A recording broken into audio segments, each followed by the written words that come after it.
What is up, everyone? What's that? Hey, how are you? Uku. Today's Friday. Talking timepieces with Tony. What does that mean? It's the Q&A. Talking with my hands today. And for those of you who don't know what the Q&A is, every Friday we do a question and answer. And if you want to participate, all you have to do is leave your question in the comments section below, and that's it. And then it'll be featured. Sometimes I get a lot of questions, sometimes not as many. Today I have a lot of questions, good questions. So, and I'm also wearing my Rolex GMT Master 2. Wore this all day today. I just got back from Covina. It's a long freaking drive from Covina back to here, especially on Friday traffic. So anyway, little frazzled from driving, sitting in traffic on the freeway, but let's roll the intro and we'll just get right into it. All right, talking timepieces with Tony, now rolling. You're talking timepieces with Tony. You're talking timepieces with Tony. All right, so the first question comes from Michael DeMarco. Love that salmon dial watch, Tony. Thanks. You're talking about my Mont Blanc salmon dial. Sorry I missed this. I was in New York City over the weekend, just catching up. All good. Question: have you ever had a watch that you sold, then regretted it and bought it back? I've done that twice. It's like a walk of shame for me. LOL.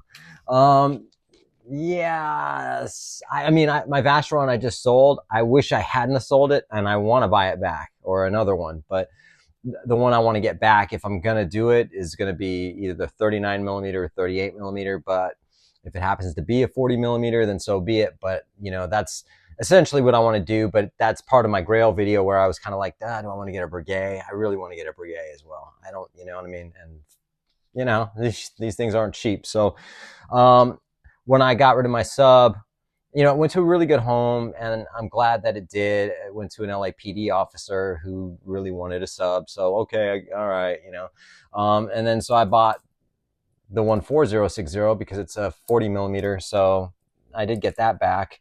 So essentially, yeah, I missed the sub. Sorry, one from my AD is texting me as we speak. But anyway, sorry. So yeah, there are watches that I've sold.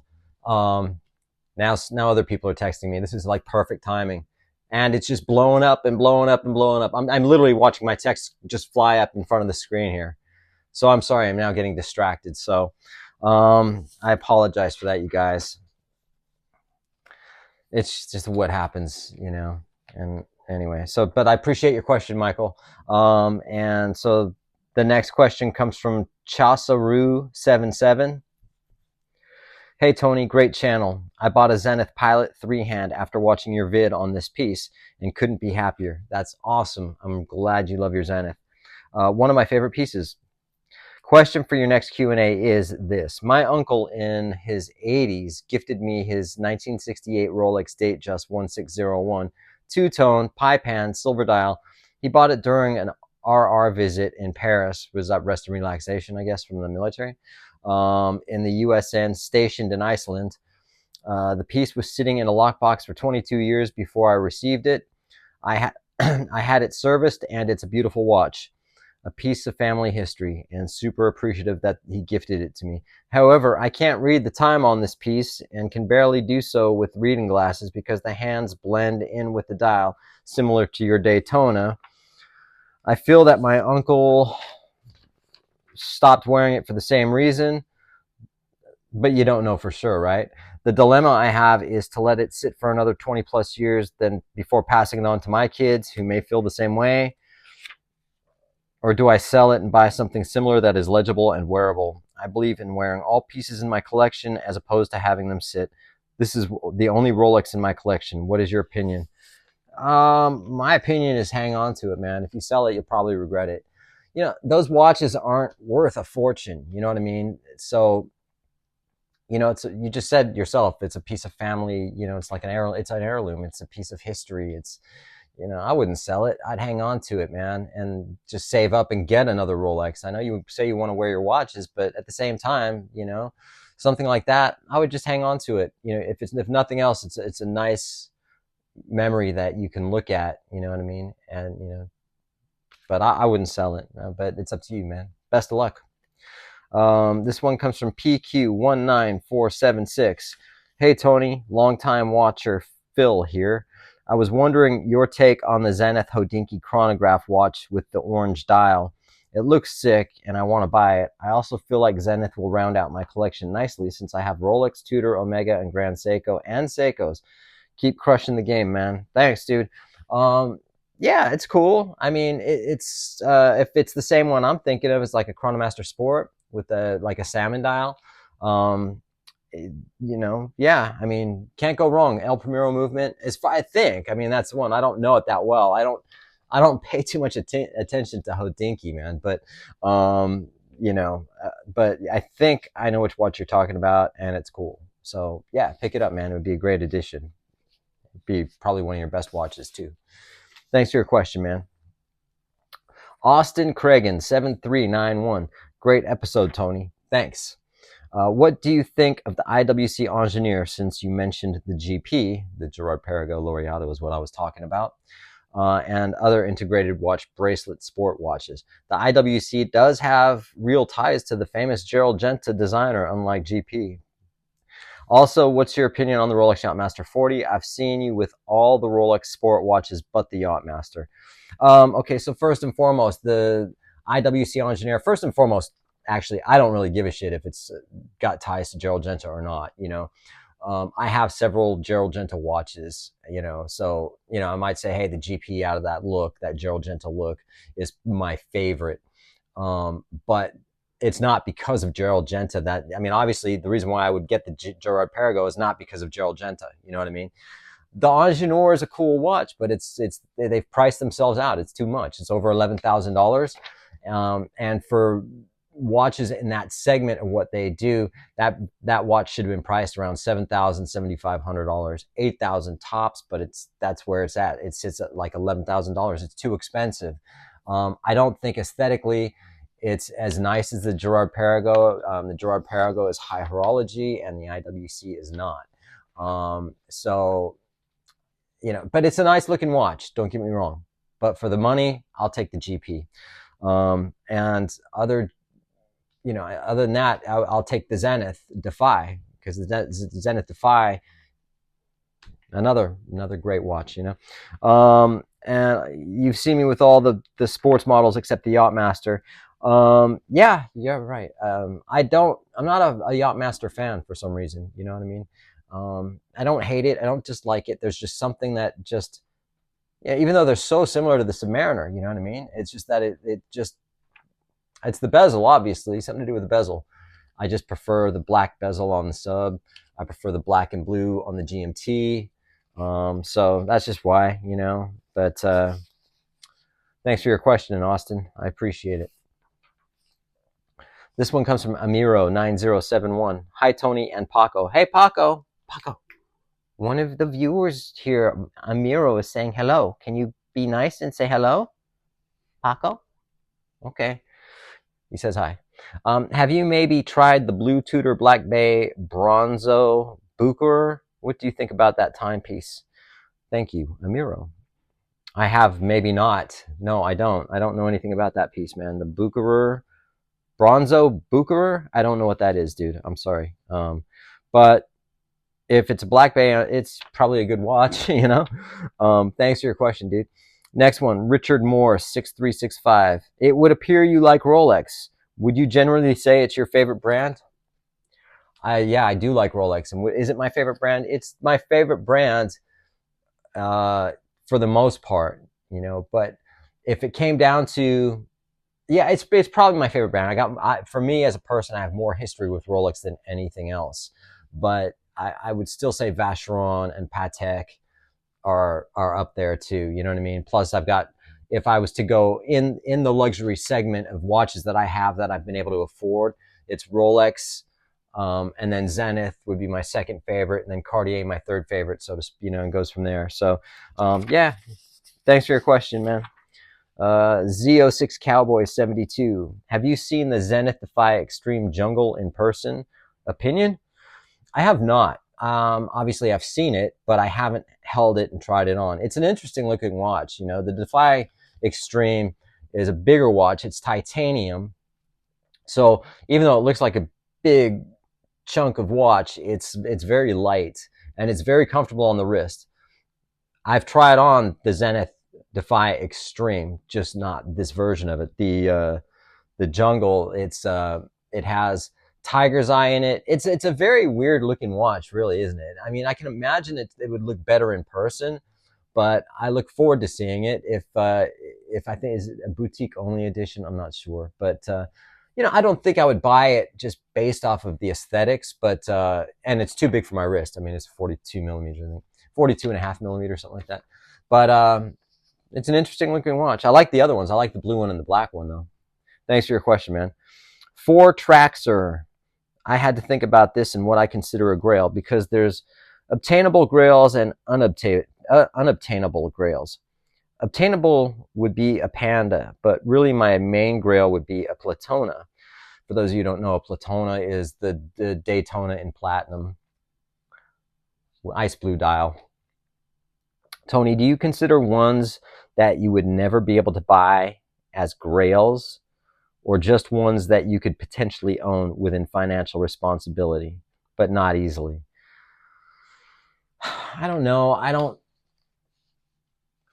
necessarily think about watches that I can't afford to a certain extent, if that makes some sense, because I can't really get a 5711, you know, but I don't see myself not ever being able to get one. You know what I mean? You know, when you talk about the some of the really complicated Pateks that are $1 million, not only would I never buy one even if I had $1 million, because they don't interest me. They're generally too big and whatever. Great watches, but I don't know, man. I think about watches that are something that are within my grasp, you know, and it doesn't mean I won't have something really in my grasp that's super high dollar in the future that I might really like. Because the way I look at it, not too long ago, I was flat broke. I wouldn't be able to afford to buy a Casio. Through things that had happened in my life, and I had money prior and lost money and whatever, and so I don't look at it like, you know, because you can lose anything could happen at any given time, it all could be gone tomorrow. But because I fought my way back up, I never thought I'd be able to get a Rolex again or a Cartier, even a Nomos for that, you know what I mean? And now look where I'm at, you know. I mean, I've got some nice watches, but so I don't really look at it as something that you'll never be able to obtain, as opposed to ones that are within your reach that are going to be expensive, because you never know what's going to happen. I hope I answered that okay. This next one comes from Web Bezzy. What do you think of Vacheron Constantin overseas? Do you think it wears large? You're asking me a few things here. I'll just answer that real quick. I don't know. I haven't tried one on. Although I like them, and if it wears a little large, so what? It's a nice watch, but I don't know. I haven't tried one on, so I can't really give you a straight answer on that. I have more than one Grail. Awesome. Grail watches are listed below. Audemars Piguet, or PQ is what you put here. Anyway, I know what you mean. 39 millimeter in steel. Patek Philippe Aquanaut Nautilus in steel. Rolex Daytona in steel. More thinking of the one with the Zenith movement. Awesome. The older version. FP Journe Chronometer Blue. Vacheron Constantin overseas. I would love to hear what you think of these, as I guess what you're saying. Audemars Piguet. They make cool watches. You know, they make one watch. They're sort of one trick pony as far as I'm concerned. But you know, not so much on my radar of something I would really buy. Patek Philippe Aquanaut, yeah, absolutely. Nautilus in steel, yeah. Rolex Daytona in steel, nope. No Rolex Daytona, because I have one and I can't read it. FP Journe Chronometer Blue, yes, that is my favorite FP Journe. That's a sick watch. You know, that would be one on my radar for sure if it was ever attainable to me. You know, like I mentioned in the last question, if I'd be able to get that, I would definitely do it. And then the Vacheron Constantin overseas, yeah, but there's other Vacherons I would want, and I think it's a great watch though. So thanks for your question, man. I appreciate it. Marty B618, question for the next Q&A. Happy holidays, Tony. Happy holidays to you, man. Love the channel. Thank you. I appreciate that. Hope you're enjoying the holiday season. It's another month for me, man, but I appreciate it. Here's my question. What is your preferred method of insuring your watches? Do you have them tied into a rental home policy, or do they have their own policy? Thanks. Apologies if you've already answered this before, but I'm sure plenty of other viewers would benefit from hearing it. Yeah, I mean, as far as insuring the watches, both.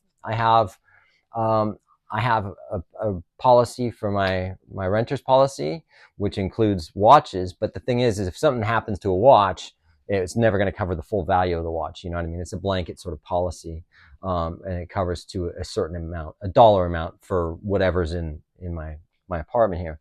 And then there's Jewelers Mutual, which I had for years. Jewelers Mutual. And they're, when I say, oh, they're really, really good, I don't know. I've never had to file a claim for a watch, but, they're reputable. They're good. Hodinkee has their insurance, which is written through Chubb. Chubb's a great company. The thing and that's where I'm with now with Chubb.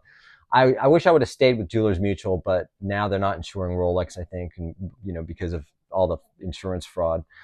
But, anyway, so yeah, I have both, so to speak. And not all my watches are insured, by the way. That's why I have watches in the bank, So there you have it. Thanks, man. Thanks for your question. Hey, this is from Charles Thompson. Hey, Tony, who makes the badass cross bracelet you wear? Oh yeah, you're talking about. Let me take these off. That's a David Yurman. It has 12 black diamonds. It's super tarnished. I don't ever polish it or anything like that, but it's a great bracelet. For anyone who wants beaded bracelets, just check out XOXO from Riss on Instagram. She makes my bracelets, my other bracelets. She's awesome. So thanks for your question, Charles Thompson. Next one comes from Hap Kid O'Roy. New GMT or Neo Vintage? What is your preference? New GMT. UMQ5147. Another great video. Thanks, man. Question. If you choose one hard to get Rolex, which would you buy? I'd like to gift someone a hard to get Rolex for a special occasion. I don't know which to get. Kermit, Pepsi, or... I mean, are you asking me if I was to get one for a gift? Depends who the person was from. If you're trying to get a hard to get Rolex, I mean, they're pretty much all hard to get. Nothing's really super easy, especially if you're looking at the AD. I mean, it's getting easier for some, like Datejust, but, and it depends what this person, do they know anything about the watches? Do they know how hard it is to get like a GMT? You know what I mean? Are they going to appreciate that fact? Are they going to, you know what I mean? Would they appreciate an Oyster Perpetual anywhere as much as they would a Daytona? You know what I mean? So it depends, So, I mean, if you're just getting one because it's hard to get, then I don't know. I mean, yeah, you got GMTs, the Kermit you'd have to buy on the secondary. I guess you'd have to, you're not saying AD or secondary, but the Kermit is secondary. You can get Pepsi new or at the secondary. You would have to go on the secondary because you're not going to get one right away. And when you're talking about hard to get, Pepsis and Kermits aren't hard to get on the secondary, only at the AD. So that's what's confusing about your question a little bit. So, but yeah, I don't know. You'd have to I mean, I don't know who your friend is or who this person is that you're trying to get the watch for, or what they know about watches, and you know what I mean? Sometimes you can get someone something that's, oh my God, to you, and they're kind of like, oh, thanks, you know what I mean? And you could have got them something less than, and I'm not saying, I'm not talking about just being cheap. I'm talking about you could have got them, they could have been happier with an OP because they love the aesthetic of an OP or a Datejust than they do a GMT, for instance. You know what I mean? So yeah, I mean, you have to make that decision, dude. But thanks for your question, man. Next one comes from Balkan Shed. Hi, Tony. I hope you're doing well. What's your opinion on ETA versus Sellita movements? Are they basically the same quality, or is one better than the other? Any information, knowledge that you could share on these two movements would be greatly appreciated. My second question is, what is your opinion on Hamilton watches? Just kidding. Yeah. All right. ETA versus Sellita. I prefer ETA. And the reason is I think I grew up more when I was doing watches, when I was a watch designer and whatever, more with ETA movements, and then didn't really know anything about Sellita movements. what really got me sort of on my radar, or what got on my radar as far as Sellita goes, is because once Swatch Group bought ETA, they stopped distributing ETA movements outside the Swatch Group. So before, everyone used to, a lot of brands used ETA. Now they can't, so they have to use Sellita. I'm partial to ETA, but at the same time, I do have a couple of watches with Sellita movements in them that keep phenomenal time. I mean, they're pretty much clones of ETA, depending on which reference you get, what model number, you know what I mean? Like the 2824 ETA would be the same as the Sellita SW300, you know, something like that, but -1 or -2. But, you know, they're good movements, though. They're workhorse movements, you know. I appreciate your question, Balkan Shed. Next one comes from Gino816. Omega just released a turquoise Aquaterra. What are your thoughts on it? Secondly, how do you think the Aquaterra compares to Rolex OP and Datejust? I didn't know they released a turquoise one. I have seen that they have like a summer blue one that came out. I don't know if that's the one you're talking about. Probably. What are your thoughts on it? I don't know. I haven't seen it and I haven't worn it. I think they're okay. How do I think Aquaterra compares to Rolex? I don't think Omega at all compares to Rolex. I'm sorry for the Omega fans out there. I just don't. Simple as that. And I don't want to fight you on it either, because, you know, when I do something like this, I get all these Omega fans that are like, fuck Rolex, Omega, da, da, da. And this comes from people that only wish they had an Omega, let alone a Rolex. So, you know, I don't have one opinion or the other which way. I would go with Rolex because that's like my favorite brand. And the OP and Datejust, especially the Datejust, is my favorite line apart from the GMT. So, but Omega, the Aquaterra, I mean, they make great movements and they keep great time, you know, and they're less expensive. No, I think the Aquaterra is probably about the same price as the OP, isn't it? Anyway, I appreciate you guys. I don't know what the hell Paco is doing, but I thank you, and you guys have a great weekend.